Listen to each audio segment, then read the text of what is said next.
जी। राहुल जी, एक बात मैं शुरू में क्लियर करना चाहता हूँ कि ये जो अपने मूसावाला सिद्धू साहब थे, इनकी सिक्योरिटी हटाई नहीं गई थी।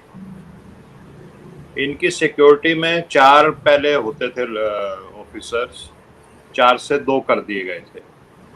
और जब ये शाम को निकले हैं अपने किसी प्राइवेट मीटिंग के लिए, तो इन्होंने बिल्कुल सख्ती से अपने 2 सिक्योरिटी वालों को बोल दिया कि आप मेरे साथ नहीं आएंगे।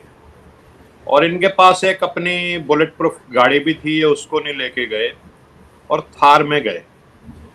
तो कहीं ना कहीं मूसेवाला साहब का इसमें आप कह सकते हैं कि जब उन्होंने सिक्योरिटी मांग रखी है, सिक्योरिटी ले रखी है, वो कम जरूर कर दी गई। क्योंकि पंजाब में अभी वो क्या है, ऑपरेशन ब्लू स्टार की एनिवर्सरी आने वाली है 2-4 दिन में, और ये बड़ा सेंसिटिव टाइम होता है। उसमें पंजाब में बहुत जबरदस्त पुलिस का बंदोबस्त होता है, तो सिक्योरिटी के इंतजाम में कई बार इधर उधर करना भी पड़ जाता है।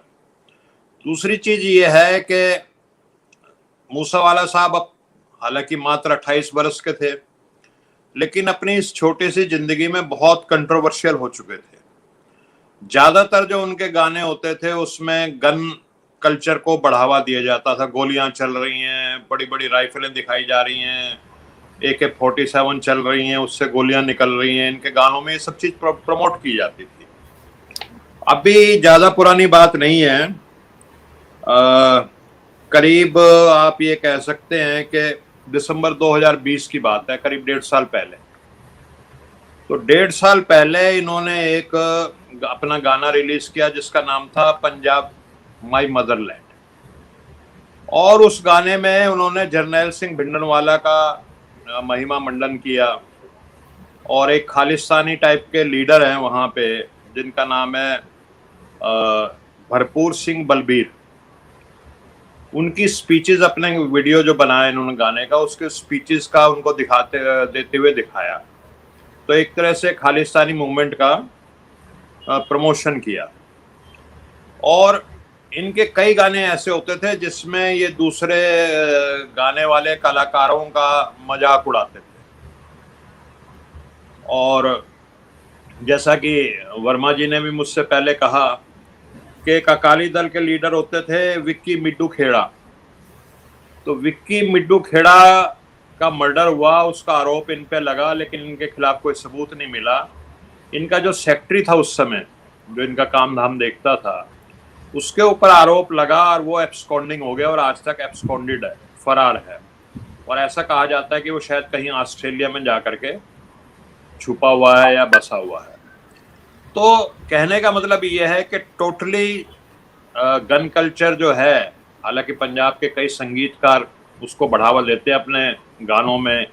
इनके गानों में आपने भी शायद देखे होंगे, मैंने भी बीच में देखे हैं, कि 2 चीज 3 चीज बहुत ज्यादा 4 चीज दिखाई जाती हैं। एक तो उसमें तरह तरह की जो है ना, नई नई कारें दिखाई जाएंगी, नई नई तरह के जो है राइफलें और AK-47 पिस्टल, वो अक्सर दिखाए जाते हैं। बाकी तो 1-2 चीज और है, शराब जैसी चीजें वो तो होती हैं और भी करते हैं। तो गन कल्चर को ऐसा कहा जाता है कि बढ़ावा दिया है पंजाब के पॉप सिंगर्स ने, लेकिन उसमें सबसे ज्यादा जो है नाम वो मूसावाला का ही आता है गन कल्चर को बढ़ावा देने का। और जब लॉकडाउन था तो इन्होंने एक वीडियो डाली थी सोशल मीडिया पे, जिसमें 5-6 पुलिस ऑफिसर इनको AK-47 चलाना सिखा रहे हैं। वो वीडियो भी इन्होंने डाली थी, और फिर उसके खिलाफ, इनके खिलाफ एक केस भी बना, और वो जो 5 पुलिस ऑफिसर थे उनको सस्पेंड किया गया कि आप किस की इजाजत से या किसकी परमिशन से इनको AK-47 चलाने की ट्रेनिंग दे रहे थे। तो ये सब बातें हैं। होता क्या है कि हमारे देश में, और मेरा ख्याल ये ह्यूमन नेचर है कि जब किसी की मृत्यु हो जाती है तो उसके बारे में बुरी बात नहीं कही जाती। तो मैं कोई ऐसा नहीं कि वो बहुत बुरी बात कह रहा हूँ इनके बारे में, लेकिन ये पंजाब का एक कल्चर है जो गन कल्चर और कार कल्चर जिसको बोलते हैं, वो वहां पे चल रहा है, और आज से नहीं चल रहा। हमारे एक अंकल होते थे, वो कभी तहसीलदार होते थे 60s में पंजाब में।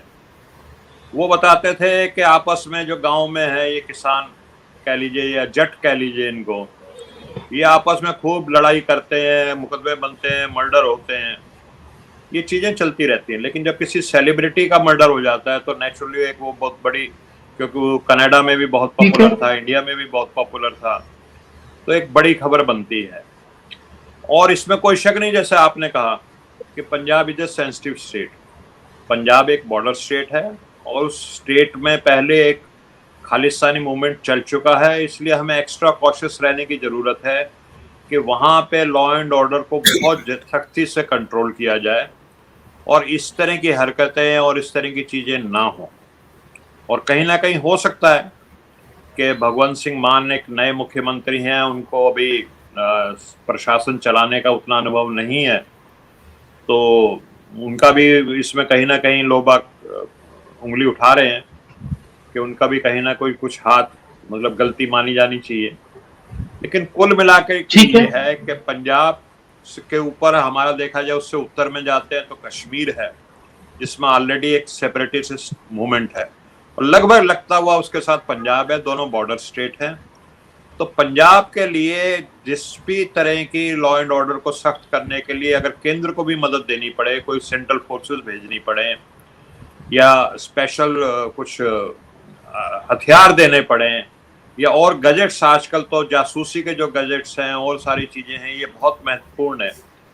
तो केंद्र सरकार और पंजाब की स्टेट सरकार में एक समन्वय होना चाहिए, इन विषयों को लेकर राजनीति नहीं होनी चाहिए। और पंजाब में सुरक्षा के लिए सबसे पुख्ता इंतजाम होने चाहिए। जैसा कि आपने कहा कि एक सेंसिटिव स्टेट है, एक माइनॉरिटी रहती है वहां पे, जिसको बरगलाने की कोशिश लगातार पाकिस्तान करता रहता है।